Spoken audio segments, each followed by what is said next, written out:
Hey guys, welcome back to the channel. I have another, this time instrument cluster repair. This is an EuroVan Instrument Cluster. This is from Zach Corb in New York. I have his notes in here. It says it's a 1999 EuroVan Instrument Cluster. The dials, fuel temperature, RPM, and mileage are very inconsistent and often do not read correct values. Sometimes all of the dials are dead. Sometimes they're all functional. It says after unplugging the battery, the dial seems to return to normal, but then become less accurate to dead. I can often hear grinding of the gears after turning off the engine and taking the key out. Light seems okay. I got the big number and his signature, and this was sent to me on January 21st. All right, so first thing I noticed is the position of this needle is definitely wrong. Should be in zero. This is a little off. The temperature is definitely not in full zero, and the fuel is the one it looks better than all. All right, so let's power this up. I can definitely hear the grind in the heater. The heat describes very heavy, and that is no good. Lights, as he explained, seems to be okay. I still have to open it up to see if the bulbs up top are working properly. All right, let's try to see if I can move the temperature and fuel. All right, temperature should go around half and fuel around quarter, and that is correct. All right, so let's get to a higher temperature to make sure that the light of the temperature comes on and it gets to overheating.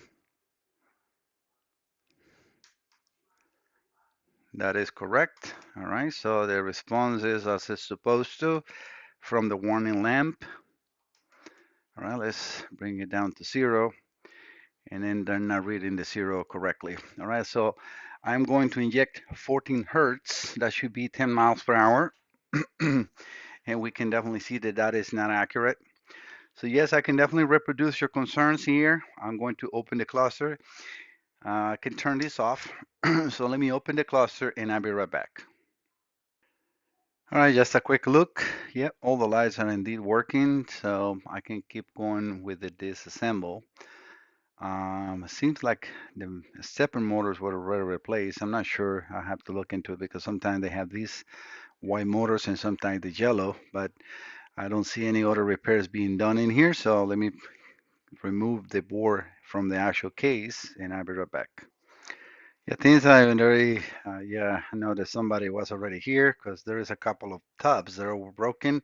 Not too serious because, but yeah, they're damaged in here. So this tab in here is completely missing, right? That one. And this one is just, I mean, there, but is definitely not fully operational, is halfway broken. So yes, to have that as in the records. All right, so yeah, I don't see regulators or anything change in here. Let me take this snap out of here so we can, I can put this on the phone. So let me put this on the phone and I'll be right back. All right, you got the board in these pad foams that I have in here so they don't get, any damage to the board. Yeah, as you can see on the screen right there, definitely somebody was here. Uh, didn't even clean the board. Yeah, like I said, there is a lot of people trying to copy my work, and that's what I don't put much because I'm not here to show you how to do the repair and remove me from the equation. I'm trying to show my customers how it's done and what it needs to be done. But yeah, definitely, I cannot keep going and showing everything and everybody what it needs to be done. I can see some scratches, heavy scratches on the board.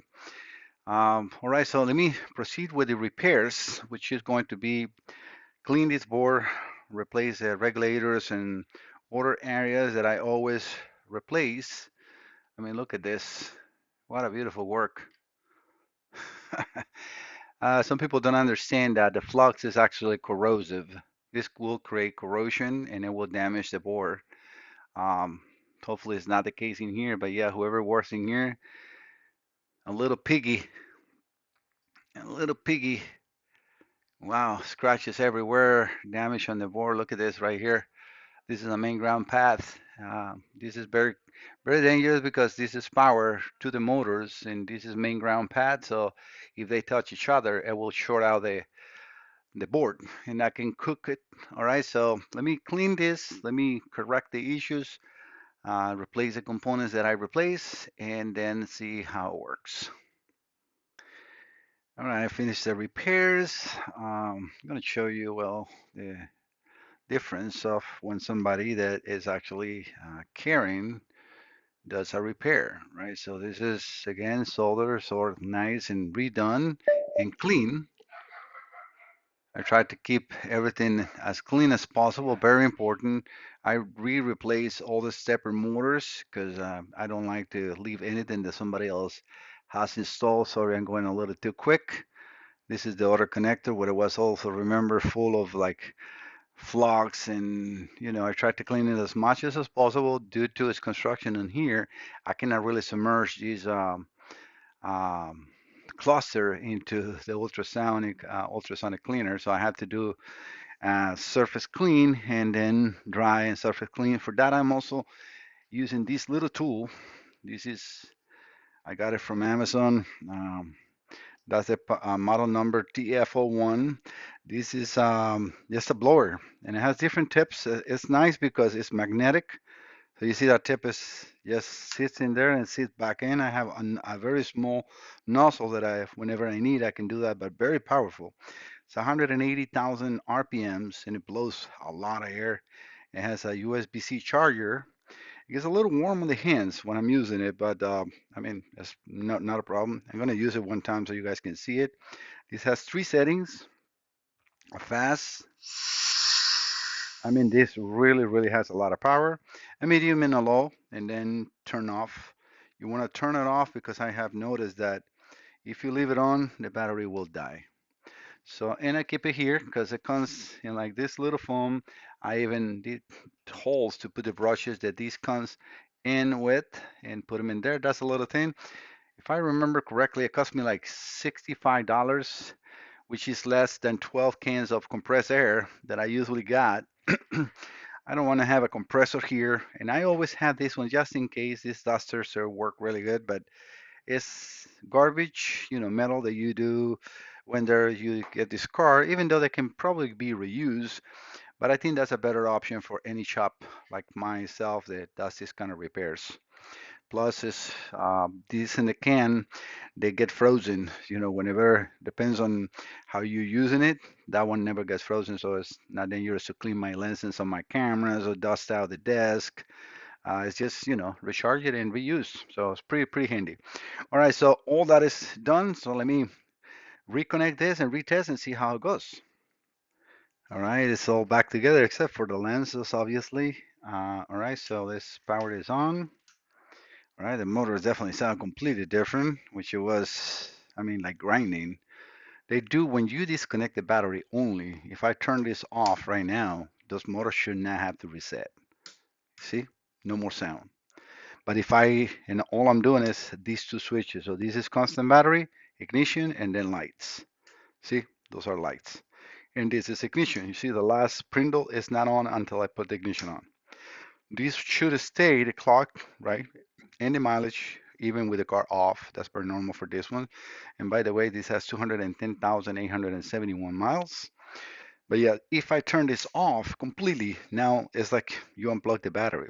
When I do this, I got that. And you can see probably, I mean, I don't think you will be picking out that sound, but what that is doing in case the battery lost, like for some reason you lost battery or something happened, when you turn that on, what they're doing is resetting the needles to zero. You see that happens all the time. Sorry, I was resetting the needles and I didn't notice that this has failed from there, but it happens sometimes. All right, so we got everything is working good. So let's retest the temperature and fuel. All right, normal position. Let's do the over temperature one more time. All right, so over temperature, let's do it. And you can see the temperature rising, and that is exactly what I'm doing in here. All right, let's do 0. All right, so let me put the miles per hour, and we can see now completely reading properly 10 miles per hour. And I have already showed multiple videos what I do, the completely resetting of the needles and everything, which I'm going to proceed with that. And I don't think that I need to keep you guys on the video for that. So everything is now working in your cluster 100%. I'll be contacting you shortly to collect payment and send this your way ASAP. Again, guys, thank you so much for all those that are visiting the channel. I really appreciate all the comments that you leave in my videos and the support that you have showed me in the past and all the videos in the future, which I know that you will also. Also, thank you so much for all the Eurovans to trust Mike Salazar Diagnostics. If you have any of these clusters, these beautiful bands, and you need to repair it properly, please send it to Mike Salazar Diagnostics. Talk to you later. See you next time. Bye bye.